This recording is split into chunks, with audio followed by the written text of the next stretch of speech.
Think of the world like a hologram.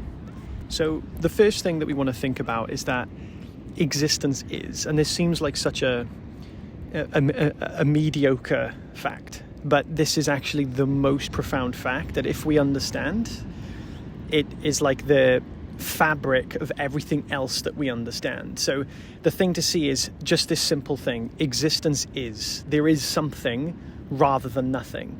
And the reason that this is important to just truly deeply understand is because that is absolutely fascinating. It's the most fascinating thing that we could ever possibly imagine in any possibilities in any lifetime. It is the highest fascination, because there's nothing more fascinating than something coming out of nothing, essentially. So the thing that comes out of nothing doesn't really come out of nothing. So nothing comes out of the Big Bang, right? The Big Bang didn't create an entire existence. The Big Bang, because something must have existed prior to the Big Bang for the thing to even have the substance that the world is now made of. So something was obviously there before the Big Bang. I'm not going into any astrophysics.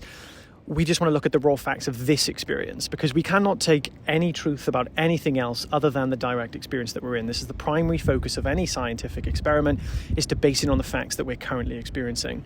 And the facts that we're currently experiencing is that there is rather than there isn't. The experience we're having emanates from existence in the form of a hologram. So there's no physical world that we experience. The world, the experiencer of the world, and the process of experiencing the world, namely the senses, they are the same thing. So if you think of like on Star Wars, where they have the hologram is basically light shining and vibrating at a certain frequency that creates the three-dimensional experience of the thing, of the Mace Windu talking or something.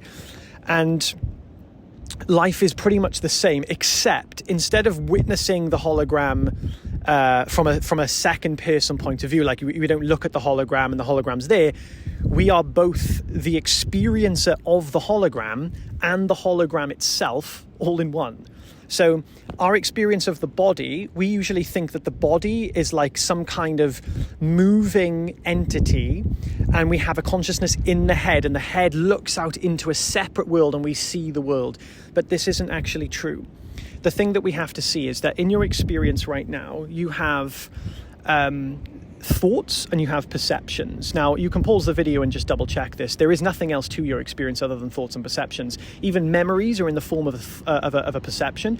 Your feelings are in the form of a perception. Your hunger is in the form of a perception. Perception being anything that is to do with sight, smell, touch, taste, hearing, sound. They're the only things present in experience. And then we have thoughts, things that we think. Anything we imagine is also a thought, or it comes in the form of some form of sensory experience, whether it's a smell, a taste, a touch, or a visualization. With this being said, what we want to do is actually see the fact that the only experience that we could ever have is of some form of thought or perception, which means everything that we're experiencing of the body is also just a thought or a perception. There's nothing to the body that we can directly experience that is different than a thought or a perception. Now, you can chop open the brain. The only thing somebody else will see of that brain is a perception. You're not going to see the brain. When we're actually experiencing any form of perception, we're not experiencing the actual thing. We're experiencing a perception of it. And the thing we see, we never actually see.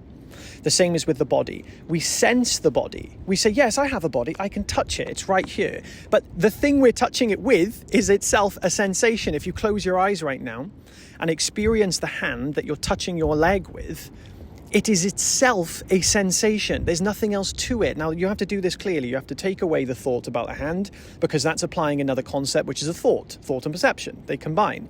So if you take away the thought of what the hand is and actually experience the hand as it is, there's nothing else there other than a sensation. Now you say, now you have the experience of touching your leg. You're saying, yes, my body's right here, I can feel it. Well, the thing you're touching is also a sensation, and the thing you're touching it with a sensation. So all you're doing is sensing. You're sensing a sensation. There's nothing to do with the body. The body, you have to prove it's there. Where is the proof? The only proof that's there is there is a sensation. But ask yourself this. If a body was there, how would you be able to prove it if you weren't able to see it?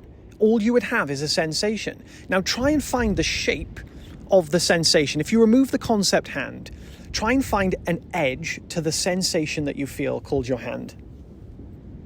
you can pause the video to do this. You won't find an edge. There's no edge to the sensation. There's no defining border. If you go to your leg, there's no edge of the kneecap. You'll never find the border. But if something doesn't have a border, how can it have a shape? You can't have a shape that doesn't have an edge. Shapes are defined by edges, right?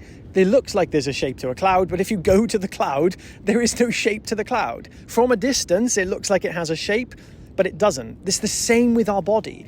From a distance, namely from perception and thought, it looks like it has a shape. But if we close our eyes and actually experience the body, it has no shape. The body is made of sensation. So everything that we're experiencing is literally a hologram, and it looks solid and dense only when observed through the faculty of perception with our eyes. That's the only time it looks like a solid shape. But it isn't a solid shape, just like a cloud looks like a solid shape. But if you go to the cloud, it isn't a solid shape. Neither does it have any type of form. So when we talk about the observer is the observed, what we're really saying is that the one that's observing experience is itself the actual experience. Because if there is nothing other than perception, notice that perception, the thing that perceives, is the one perceiving it. You're experiencing it as a perception. Now, the perception isn't a separate thing. This is the thing. Look, go to the fact of being aware. That's obviously the thing that is aware of your experience, right? What else could be aware of your experience other than the one that is aware of it? Obviously, it's that. So go to the awareness aspect and then try and find some kind of separation between the perception faculty, namely, let's just say sensation, and the awareness of it. So you can do this with your fingers. You can tap your fingers together and just experience what is there in that experience. Do you find two separate things? Do you find a sensation and awareness with a border between them that you can say, yes, the sensation is here and the awareness is there, and I can see the border, it's right there, that's where awareness is and that's where the sensation is. Can you find that? Of course not. The only thing you find is the absolute unity between awareness and the fact of sensing. There's no distance between it. You can't separate those two things. Now, if they were separate, you should be able to separate them because they would be separate. So the evidence would be right there, right? If there's a difference between a cloud and the sky, I should see the sky and I should see the cloud and I should be able to say, this is the sky, this is the cloud. Now, is the sensation like a cloud and is awareness like the sky? Is there two separate things there taking place? Of course not. The minute there is a sensation, you cannot separate the awareness of it. And the minute the awareness is there of the sensation, you can't take the sensation away from the awareness. If you took the sensation away from awareness, where would it even be? You wouldn't be sensing anything at that stage. So the sensation is limited to awareness, but awareness is not limited to the sensation. So notice that your entire experience, the primary background, the blanket, the fabric of your experience is awareness, and awareness is like a continuously perpetuating on switch that is continuously vibrating in the form of your entire experience. So every sound, every smell, every sensation, they're like vibrations of awareness. And the way that you can visualize this is to imagine a sound wave. When you have a sound wave, it's like a flatline field, and the minute the sound wave vibrates, it looks like another object, right? You see the wave and it goes and then it goes flatline again. I'll try and put a little representation of this on the video. If we zoom out, it looks like something, right? That looks like a flatline field where there's nothing, and this looks like something, right? But if we zoom in to the something, we find it's actually made of the nothing. The closer we get, the closer we look. If we could go closer, if the system let me, it would just be one straight line. So, but if we zoom out from a second person perspective, oh, look, it's becoming to be something. You see?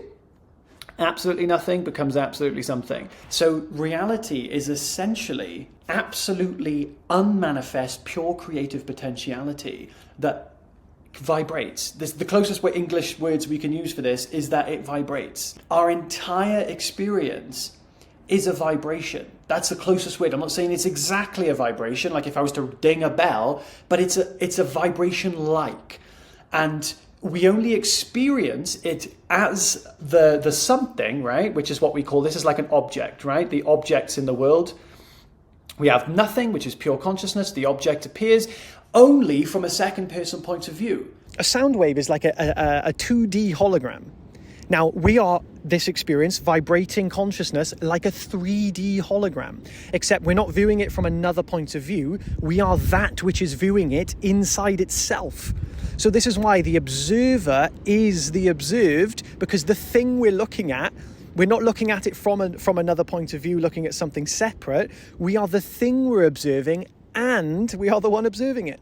So there's no duality in our experience at all. Everything is completely coherently one. The only time that there seems to be any sort of duality or separation is when we believe that the experience we're having is fundamentally separate from the observer of it. But when we look at the observer and the thing we observe, we never find a distance. We never find any separation.